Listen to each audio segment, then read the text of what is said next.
Well, hello and welcome to the Rangers Journal on this special occasion at Casa Ross. This is your pre-match pints ahead of Rangers versus Dundee United at Ibrox at 3 o'clock today.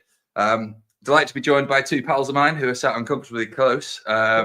We have got Scotty and Dean. How are you getting on, lads? I know by the colour, it's not by the top. Keeping all right? Aye, yeah. How's the head after last night? Wee bit sore. Wee bit sore. Okay, fair enough.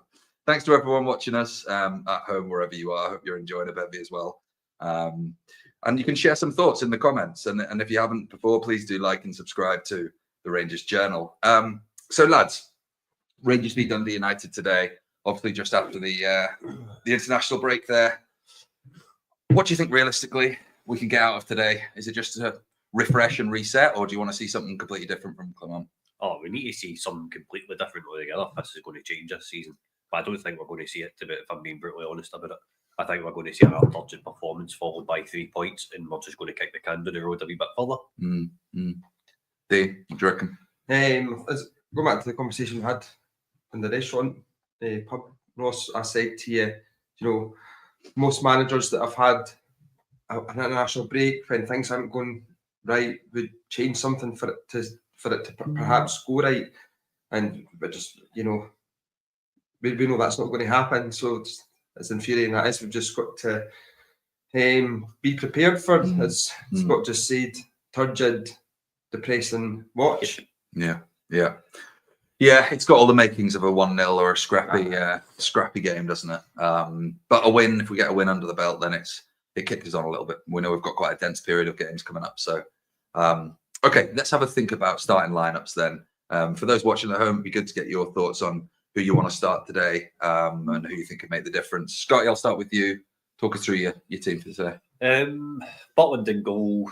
I'm going to go Sterling at right back with Balogun and Suter. Jeff Day at left back. Diamonde, Raskin and Barron. Spoke about the midfield three the past couple of weeks. I think it's vitally important that we keep these three guys playing together, because Diamande in the 10 role he's tactically adaptable to make it more of a flat 3, and there's not that big hole in the centre of the park that's been there. You're looking at, I would probably go with Hadji on the left today, by Drummond 10 and Cherney on the right. There's not much mobility in amongst it, but we need to do something different. Something needs to change in terms of how we're going to switch this narrative round, and we need a good solid performance so that we can start to think, all right, okay, this team does have more in it, rather than the types of performances we've seen at Kilmarnock and Aberdeen, and then it'll probably go with Dessers up front. Don't want them to start very well. So, Dina, talk us through your team for today. I think we'll see Tav at right back. Balogun, Suter, Jeff Day, midfield 3. Scotty said, Bajrami on the left, Cherney on the right, Dessers up top. Yeah. Seems sensible. Obviously, snowy conditions. It's going to be quite a tough match. I think that the players will be hopefully just ready to churn out a win. I think we just need the 3 points and put it to bed. Dundee United have obviously first year they're back in the SPFL, so they'll have a point to prove as well. We were speaking before, lads, about tactics and how we've been playing recently. I think it's fair to say, and viewers at home, you might agree, Clement's quite rigid in the way he plays. Whether or not it happens today, would you like to see a tactical change, and what could that look like, Scott? I think we need to see a tactical change. I don't think this is optional. If this guy's wanting to stay in a job and he cares about this project as much as he says he does, then he needs to change it. He needs to be tactically flexible. I realise he's at the start of a massive rebuild and all the stuff, all the mitigating circumstances that's been on about the club. Like Hampden, Ibrox, all that kind of stuff. But he's so rigid in the way he's playing that nothing seems to be changing anytime soon. We've seen it under Gio where we go in half time with Dortmund at Ibrox, and Dortmund were very much on. We were going out as far as I was concerned. That's what I was thinking. Dortmund were very much the ascendancy. Gio comes out and switches to a back 3, and we go on and score, and we all know what happened after that. We need moments. That's where your manager needs to find his inspiration, by showing the team that he is tactically flexible. He has got something up his sleeve to put a rabbit out, and we've not seen it so far. what I think we need to do is just go a 4-3-3 and just go with a flat 3 and get the wingers closer to the striker. I think Dessers, as much as he's been criticised this season, he's got the hardest job in Scotland, if you ask me, playing as a Rangers number 9, because he's left on his own. You says it yourself in the pub, Ross, in terms of stills and stuff like that. We've seen he's standing up there on his toy. Do you know what I mean? Yeah. Do you know, we were talking there in the pub, just for viewers at home. We haven't been there all morning. We just popped for a bite to eat and a coffee. Promise. We were talking before about potentially a 3-5-2. And look, what do we want as a Rangers team? We want attacking. We want overloads. Yeah. We want, reliable sturdiness at the back. And when we want to be in their box, 80% of the game is where we want to be in that final third. How do you think Clement could achieve that? And how do you think he should go and, set us up to play that style of football? Well, there's loads of mitigating factors to that. And one thing is, if we were to play a 3-5-2, so you're two up top, Igaman and Dessers, or Igaman and Danilo, or whatever. If Dessers is playing, has to be playing with somebody alongside him. But although Scotty alluded to the fact he's got the toughest job in Scotland, however, he makes his job harder because he's incapable of holding the ball up, bringing others into play. So therefore, players don't have that trust in him to then overload, because then they're thinking, why am I going to waste my energy and time going into position for him to pass the ball to their goalkeeper or chop it 5-6 times and then get stuck with the ball in his feet. So they're thinking, I'm not going to risk that. Why am I going to do that? And then when we are in attacking positions and phases, and Dessers as a centre forward, and you never see him busting the gut to get across the man to the front post. He's always in the back. And do you know what I mean? So these things all make it the job harder for us to actually win, because your centre forward is going to be 50% probably of your goals, or high percentage anyway. I think if Doug's watching, I'm pretty sure he'll have a stat for that. So we need to do something, because the way that we're playing with the players we've got is not working. As I said, if Dessers is our number 9, he needs somebody in and around him that can actually do the things that he can't do, because given Dessers in a position with no time to think, he can score absolute worldies, but he's got loads of time to think because there's nobody else around him as well. There's nobody to play off him, or anybody to play him in, things like that. If you've got another centre forward next to him who is actually capable of muscling defenders, not falling on his arse every 5 minutes and flipping his arms in the air. You've got a centre forward who is going to hold the ball, who can win defenders, who can do these things that he can do. Then we just said, we need to get the best out of the players that we've got, and that's how I think you would get the best out of Dessers. So more of a supporting midfield and wingers that are closer to him. Yeah, I hear you on that, and I think it's been mentioned a couple of times, but the lack of service and bodies. We play these games, and you're playing against a low block, and teams know how to play against us now. Frustrate. They know we're not going to commit 6-7 players in an attack. They know there'll be 2 or 3.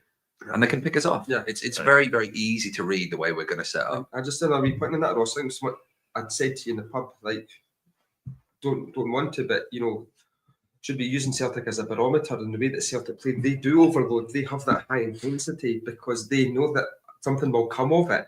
So the players are willing to take the risk of coming out of position to help the attack. Yeah, so, because they have got an ethos and a way of playing that's successful. So why don't we think, if it works for them, we should be trying something to make it work for us. It's a recipe for success. Yes, correct. Look, I wanted to hone in on a couple of players and get your thoughts. Firstly, my favourite player, Mo Diamonde. He has his critics, and I have been one of them. There's definitely a player in there. How do we get the best out of him, and what is his kind of best position? I think you need to look at, in terms of the circumstances, who he's got doing his job with him.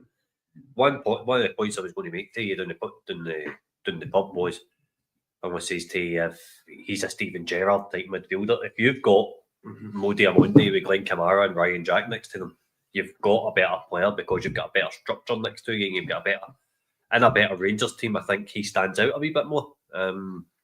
Whereas in this team, he's been asked to do a load of jobs, to be brutally honest. I think that's what's caused him to be underwhelming, because he has been very underwhelming. You can't spend $4.5 million on a player. He should at times be winning you points on his own, Exactly. and he's not. And he's not producing, but he should be producing. And I put that down to manager and tactics. Is there an argument to play devil's advocate there, Scott, that he's a player of a certain caliber? No matter where he plays in that midfield three, his output should be better than what it is now. 100%, 100%. Right, he needs to start influencing matches more. That's for me, and he's not doing it.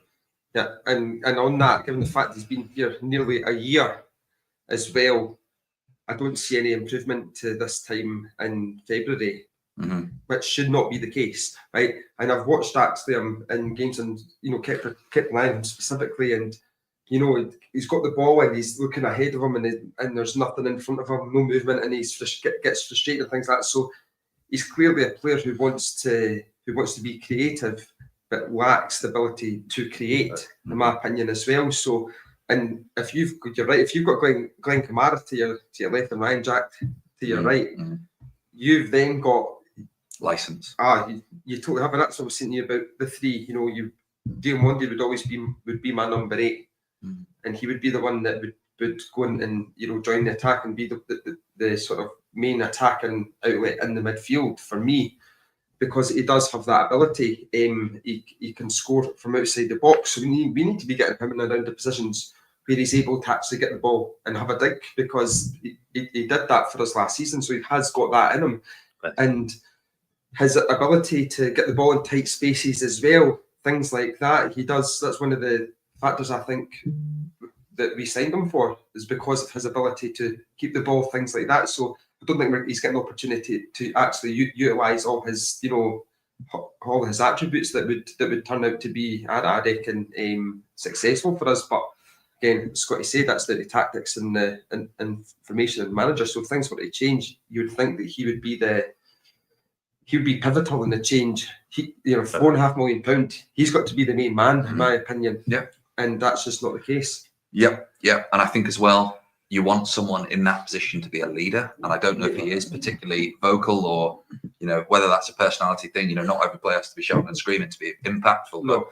But I think I want to see a bit more of that. I want to see him dictating games, taking the game by the scruff of the neck, and winning the game. Yeah, you think about a match winner. Yeah. You think about and look, it's probably not a fair comparison, but you think about someone like Scott Arfield, who would have played in a probably similar position, and the influence he has on the game or had on the game versus what Diamondi does. Yeah. And it's chalk and cheese. Yes. And we're getting a bit, I think it's fair we've been patient, but at some point you have to say, you're on the bench, pal, because you're not getting the output that we need. A great comparison, sorry to interrupt, but Scott Arfield, the first Old Firm game we played under Gerrard with Scott Arfield in the team, we were a completely different side, because you had that person in that in the middle of the pitch. Yeah. That was that. But that B. Yeah. I look at you in the camera, but you begins and B ends, and do you think you can work out for yourselves, guys? He was that, Yeah. And that, although it wasn't successful, but you could see that's we're definitely challenging. They know that we're now here. Yeah. And obviously we went on to win Ryan Jack nutmeg and I can't remember his name. Do you know what I mean? Yeah, so I do. We need him to be that. And you're right, you don't necessarily need to be shouting. But Scott Arfield was a leader, led by his personality on the pitch, didn't it? Yeah. And the influence that he had was great. It leads me on to another midfielder that I wanted to talk about, and probably a bit of an unsung hero. I think it's fair to say, Nico Raskin this year. I think the lad's really come on leaps and bounds. It'd be good to get your thoughts at home on Raskin and the impact he's had. I'm going to ask you first, Dean. What are your thoughts on Raskin this year? He has, every single minute that he plays, he is getting better and better and better. And I think he's actually finally coming into the player that we know that he can be. Because you could see when we signed him, he was a total baller, and you see that this boy's got something. And now he's actually, I know it's taken him time, various reasons, injuries, manager change, getting played out of position, things like that. I guess maybe fallouts with managers, or disagreements, things like that. We obviously don't know the real ins and outs, but you can have a rough guess, And he's now getting better and better and better. And it's funny that, because he's playing. So one of the reasons that he was not, I guess the word you can use, it was good 1 minute, then not good the next. Yeah. It was inconsistent, wasn't he? But now he's getting a consistent run of games and he's getting better. Go figure, eh? Yeah. Scotty, probably not someone we thought would be seeing as much this season. I think the door was very much open for him to leave in the summer if the right offer came on the table. What are your thoughts, firstly, on his, I guess, performances year today, or this season today, shall I say, and also his partnership with Conor Barron? Firstly, he's in a good season. He's come in, he's made an impact. The team, he's a positive impact, which makes a change from players coming back from injury. Usually they just get injured again and disappear for another couple of months. So it's good to see him in the team in the starting lineup. Firstly, I was quite critical when I was on a gallant view of Nico Raskin. I didn't realise what he offered. I was kind of in a similar boat to where you are with Diamonde. But now you can see he's that tenacious, grafting midfielder. I just think for me, him and Barron have got the fruits of a good partnership there, but their distribution with the ball isn't good enough. When they win the ball back, they need to distribute it better to the forward players, like you recommending. Again, back to what we were just talking about, the tactics. The tactics were different for them to distribute the ball forwards instead of distributing it side to side or back. Aye. Like, we can see that they've both got the ability there, but I don't think they're getting the chance to showcase those abilities. Sorry to interrupt, Scott. No, you're fine. So I think that's where a 6 comes in, to be honest, Ross. I think we need that experienced head in the middle part. And we've done a wee bit of work in a scouting group in terms of players we could potentially bring in to look at in a free transfer, that kind of older head, like say James Milner and all that type of stuff. And there's not really anybody out there that's free and fit and available to come in with UK experience. That's what we had looked at. But interesting. I do think the 6 and the strikers are priority position in back to Raskin. I think him and Barron have the fruits of a good partnership, but they're quite similar. Players. Yeah, they are. I think they seem to be working really well together, though. And I think it's actually given Barron a little bit more license to influence the game. In my opinion, he's influencing the game more. I think Raskin in Europe the other week there was superb away from home. His tenacious break-up play, Gattuso-esque kind of style of football, it's not always pretty, but it's kind of needed. And I think the turnover of play is so essential to how we want to play that actually those kind of interceptions and stuff in midfield are absolutely key. Let's just change gear a bit then and go back into, I guess, today's opponents, Dundee United. Where do you think the game's going to be kind of won and lost? I just think it's going to be a difficult, turgid 1-0, 2-1 type game for us. And the game will be won and lost for us if we can, sustain pressure that they'll put on the defence, things like that. As you said, they've got a point to prove. Yeah. So they'll be coming to Ibrox knowing that we are where we are, and potentially they smell blood. They'll go for it like every other team. So we just need to be able to be prepared for that at the back. Obviously, hoping that Leon Balogun can last 90 minutes, because I don't think I'd have much faith in Proper coming in and being able to do what Balogun can do in terms of. Let's not mention Robin Proper to Ross, please. But yeah, for those watching at home, I've got a bit of a bee in my bonnet about Mr. Proper. And so as I said, there's a reason why Balogun's starting to knock him. Definitely. So we don't want. Last thing you want is Balogun getting injured. Yeah. And then him coming in, because that will be another weak point in the back line for them to target, which will happen. I mean, so that's for me where the game will be won and lost. I don't think it's going to be won and lost in terms of us putting on a quality attack and display and have 20 shots on target type thing. It's going to be won and lost, and us being able to keep it together at the back, in my opinion. Fair enough. Scotty? An individual moment of brilliance, i.e. a Bayrami goal against Kilmarnock. No, against Aberdeen, sorry. It's going to be something like that. I'm expecting to see pretty much the same as what we have seen in recent weeks. I think the comeback against Motherwell, the Cup semi, could have been the start of turning the page onto a new chapter. Followed it up by a brilliant performance against Olympiacos, and then we just get reminded of what this team tactically and style of play are capable of against St Mirren. It's a domestic European in terms of I'm proud of us in Europe. I think we're doing really well, etc. But domestically, we're just stuttering everywhere. And I think it's going to be an individual moment of brilliance. And Dundee United are fourth today. They're nice slugs. If they come and win by 3 goals, they can get into third. This is where we are as Rangers just now, and we need to just kind of stand up and accept that that's where we are, and we just need to hope the players pick up the points. I'm struggling to see a moment of. I'm struggling to cling on to something. I feel as if I'm clutching at straws when I'm speaking about Rangers just now, because it's just constant negativity, and I'm probably the one putting the negativity out there. But there's very little to be positive about though. Yeah, that's I think the terminology I would use is fragile. Yeah, I think we're very fragile as a team, and that is from board level down. You know, it feels like we're clinging on for dear life at times, which isn't a great place to be. But you know, on the positive side, if we get an early goal and we you know, they come at us a little bit and they're brave, then we'll pick them off. And I'm really confident we'll still get a good result today. We're going to wrap up soon. So thank you for everyone watching at home. Before I do, I'd love a scoreline prediction, Scotty. 2-1 Rangers. 2-1 Rangers. Who's scoring? Des is on the double? No, by drama twice. Des no score. 2-1.